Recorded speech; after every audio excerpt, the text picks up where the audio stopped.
Hey folks, what's up? This is Evan from Stock Music Musician, and in this video I want to show you 5.5 techniques you can use for snare rolls to make your music way more interesting, way more engaging, and to build up into more exciting sections to draw your listeners' attention in.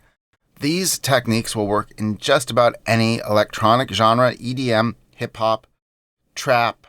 Some of these will even work for rock and pop, things like that. So if you're doing stock music, having really good snare rolls to keep the songs building is essential.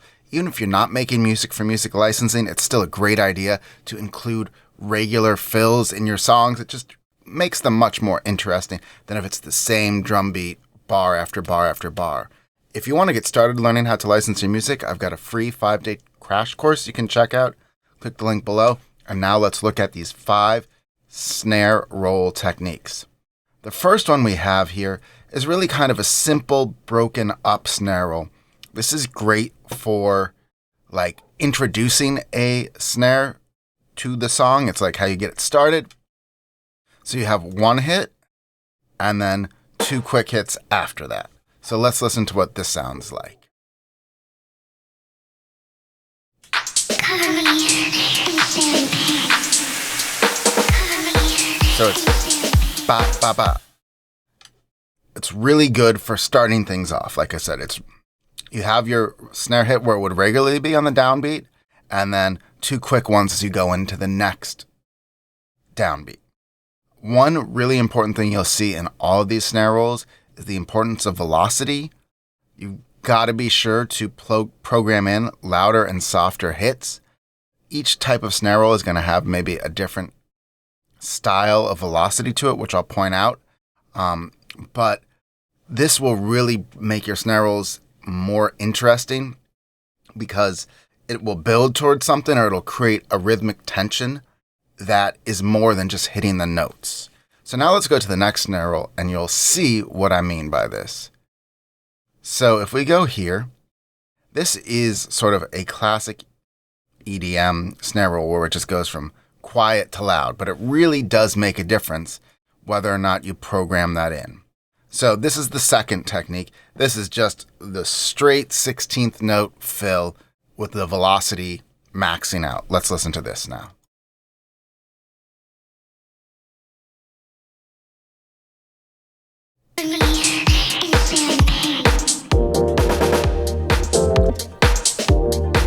It's nothing drastic, but it really ramps you into the next section. Da da da da. Builds into that. It's fun, and it's one of the easiest snare drum rolls to do. Later on, you'll kind of see something that applies like a variation on this that builds even more tension and interest. But this is pretty much your bread and butter snare fill for a lot of different genres. The third technique I want to talk about is sort of the way you can just do a double stop where traditionally there wouldn't be a second snare hit here, but basically you double up the amount of snare hits. So this is the regular snare beat you're expecting, and then you add another one right behind it, and you double it up with a higher hit. So it's basically what drummers would call like a flam, I believe, where you hit with your both drumsticks like ba ta ba, but they're not quite hitting at the same time, so it kind of creates this fuller, splattier effect.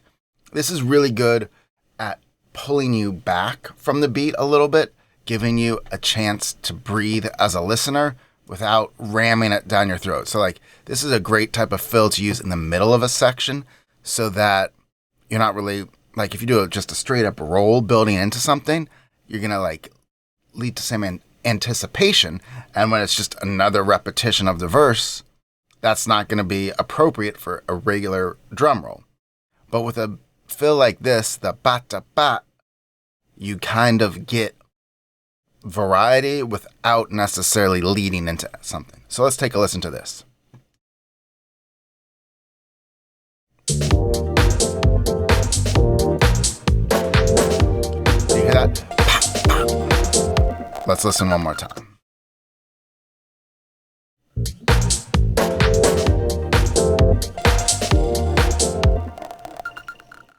And that just creates a little more rhythmic intensity, but it doesn't build into anything.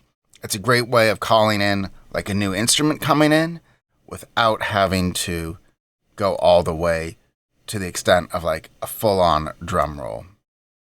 Here we have a variation of that velocity build-up drum roll with the straight 16th notes.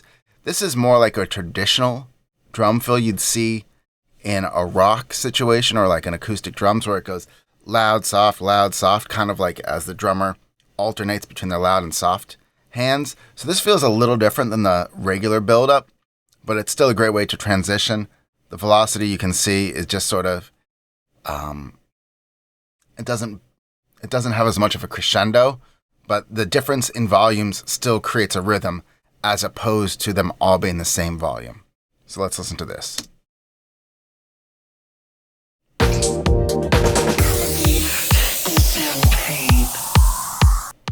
So that was ba-da-da-da as opposed to da-da-da-da. And they can be, like I said, this is kind of why I said there's 5.5. This is kind of an application of the other one where they build up. It's the same pattern, it's just a different velocity, and they feel a little different. So let's listen to this one again, and then we'll go back to the first one. And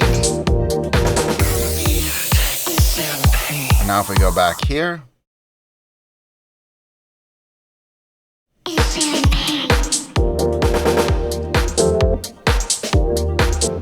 It's not that different, but it does make a lot of difference in what you're wanting to lead into. So this is leading into the first verse, kind of, where the bass comes in, whereas the second one is leading into kind of a breakdown. So I don't want to be building up. I mean, sometimes you do, but right now I don't. At least how I wanted to do this song. Next up, this is kind of another application of the double flam drum beat. It's just like half of the flam. And you can use it like in breakdowns just for a little variety. It's not really maybe it's a drum fill. Let's listen and you can decide.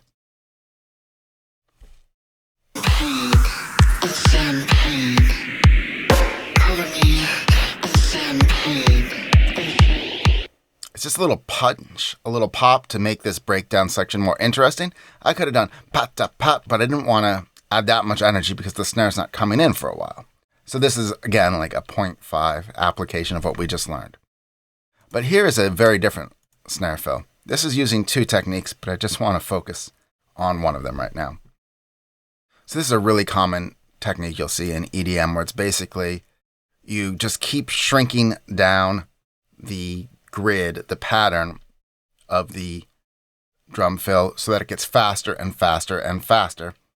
You ramp up the velocity so it gets louder and louder. And then I also did a pitch up here, which we'll talk about more in a subsequent fill. But basically what I wanted to just focus on is this is a rhythmic drum fill. It goes on a lot longer. It can go 2 bars, for example. It can go even longer than this.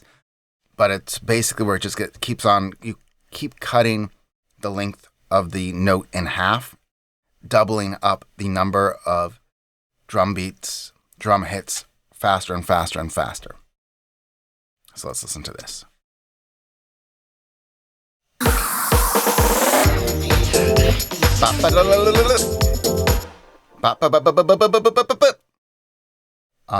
This one also works on kicks. You hear this a lot throughout EDM. Or even just chopped samples, like it could be a synth or something that chopped up.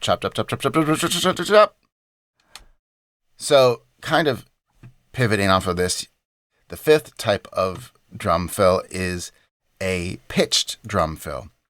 Here we've got an example of pitching up. You hear this type of drum fill a lot in trap, for example, but this is kind of combining both the regular 16th note one that we saw with kind of a crescendoing volume, but also not a straight crescendo like we saw previously with the more traditional drum roll. It goes medium, quiet, medium, loud. So it builds, but it doesn't build completely linearly.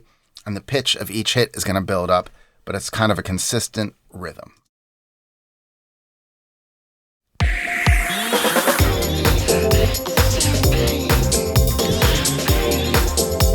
It's a great way of building energy.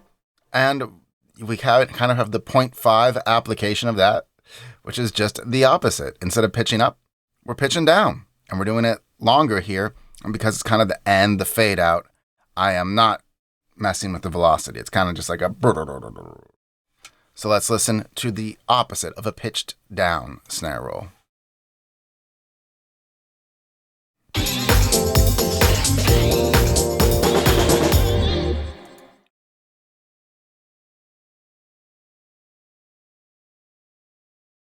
And there you have it. Let's watch this one more time.